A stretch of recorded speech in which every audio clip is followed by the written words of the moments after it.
Thank you for your time. Tell us where you are right now and what happened.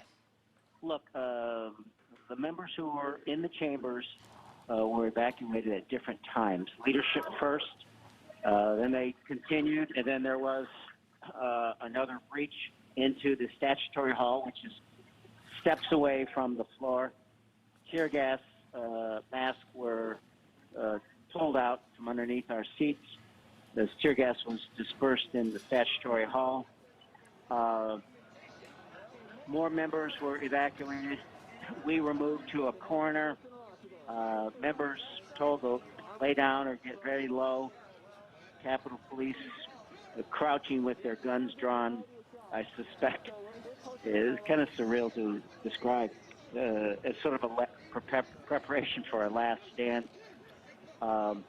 The main entrance onto the United States House floor was barricaded with, I swear to God, makeshift furniture, chairs, and 6 Capitol Police holding it as the armed folks outside were smashing glass, trying to break through, guns drawn. And then at the last minute, they decided we've got to get these last folks out of here. And they evacuated us. We are now at this location. Representative Quigley, do you feel safe? What are you seeing around you now? I'm in a large committee meeting room with, I think, most of the members who were on the floor. And they're either doing what I'm doing, talking to the press to let them know what's happened, or they're calling their family to pull them off the ceiling. I'm trying to picture what was going through your mind, Congressman, as you watched people slide furniture to block the door. Did you understand what was happening at the time? Oh, absolutely. You know, people, you could hear the yelling. Now, I heard what could have been gunshots, or they could have been tear gas canisters. I heard people in the news say that there were gunshots. It's hard to distinguish the acoustics and all marble floors, walls, and ceilings and stuff. No, you know, you have a pretty good idea what's happening. Well, and I'll just describe an image that I saw, and you can either verify this or not, but it was a large piece of furniture in front of the door with what I assume is Capitol Police holding guns at the door, and the door looked like it had been broken, the glass in the door. Yes, that's exactly what happened. We were to one side. I think there was, at that point when what you saw taking place, about 20 members still up in the balcony, looking down at that scene. And I'll say this, pretty calm. Most were calling their family, saying they're okay. Did the law enforcement officers on your side of those doors fire any shots? What were they saying? They were, you couldn't hear what they were saying. They were shouting. They were trying to yell instructions to us. There was some confusion. The entrance to each door on the house is 2 sets of doors, right? So if I'm not mistaken, someone knocked on one of the doors and someone opened it, and it was the wrong person to open to. They were able to keep them out, but let's just say we weren't prepared for this. But Congressman, what did you think might happen today? As we went into this, many of us wondered how this would go, the certification of the Electoral College vote. Were you worried at all that something like this might happen? I was worried. Then I walked around last night and saw the protesters. You could hear what they were saying and chanting and singing. Concerned me. And you know, the fact that the president told Proud Boys not to stand down, but not to be ready, and he encouraged people to come to D.C. Then when I looked out at the defenses we had and the crowds as compared to that, it started to concern me. And then when the president said what he said, he said he was gonna lead the march down, and he went to the White House. So, you know, and now I understand he's tweeting, "Don't hurt, no violence."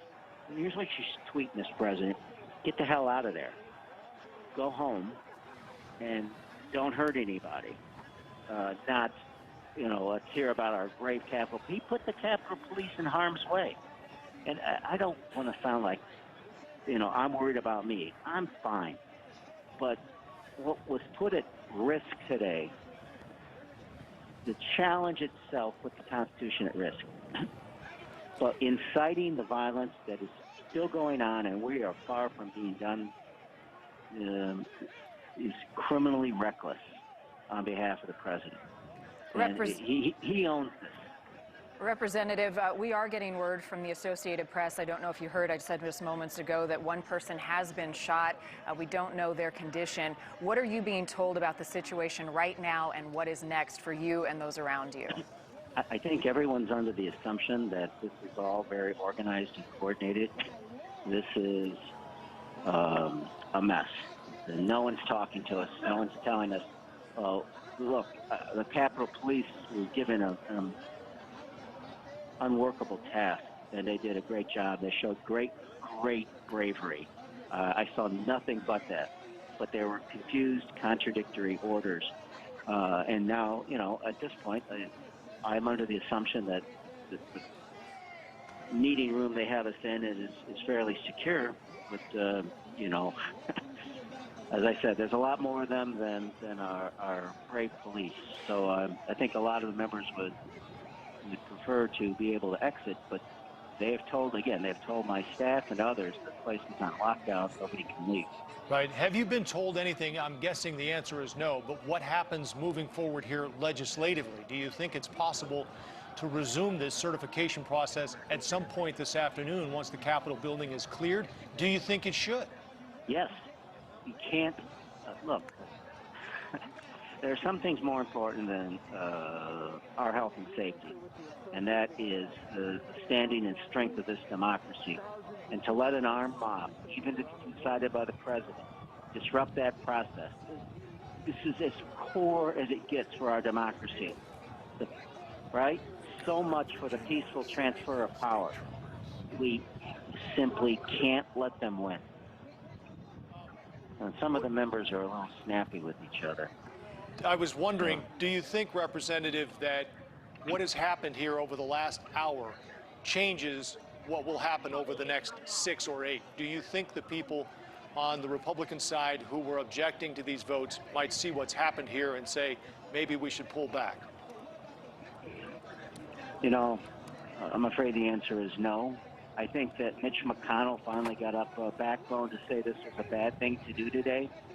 Do I think this changes the minds of those that are way out there? I mean, it seems trite to say this, but